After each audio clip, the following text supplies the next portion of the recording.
Oke. Gimana cara penggunaan jamu, pemanfaatannya, dan edukasi untuk masyarakat. Jangan sampai ada nih orang yang mau konsultasi, tanya, "Dok, boleh nggak minum jamu ini? Dok, boleh nggak minum jamu itu?" Terus tiba-tiba di-cut gitu, nggak boleh. Oke. Ini bahaya, itu kan nggak bisa kayak gitu Bang. Oke. Kita harus melestarikan, tapi juga proporsional ya. Kita gabungkan dengan pengetahuan kita sebagai seorang dokter harus seperti apa. Oke, berarti dengan obat resep itu tidak bertolak belakang ya?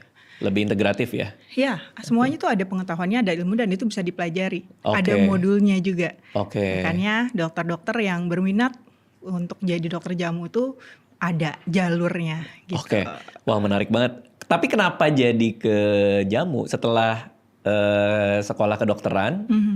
Kok tiba-tiba kayak, gue mau ke ini aja deh, herbal gitu misalnya. Itu lebih ke takdir kali ya. Nggak ada karena ada ini.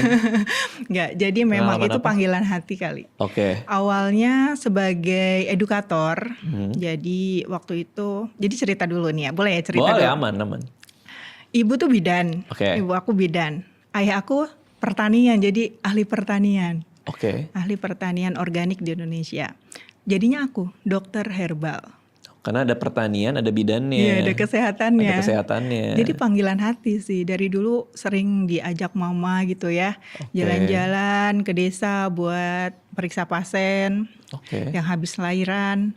Terus papa juga ngajak, ternyata habis jadi dokter itu diajak keliling-keliling. Waktu itu diajak ke Kalimantan Tengah, ke Muara Teweh. Itu ada sungai yang panjang banget namanya Sungai Barito, Barito Utara.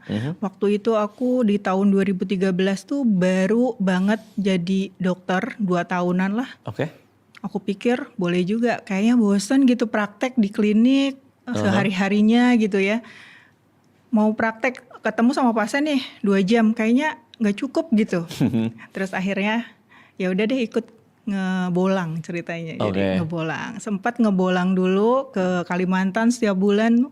Yang lucunya dari kita turun itu harus naik sungai ke hulu sungai sampai 9 jam pakai perahu klotok. Oke, itu untuk apa nih? Untuk ngasih edukasi ke mereka, pemeriksaan kesehatan gratis. Terus di sana itu nggak ada apa-apa selain rumput-rumputan. Jadi aku mau nggak mau ngasih saran, kayak misalkan asam urat nih. Ada bapak kepala sekolah waktu itu bengkak, periksa ke aku kan. Nah, aku nggak bawa obat dong, karena aku cuma periksa aja, nggak tahu masalah mereka apa. Ternyata banyak yang asam urat.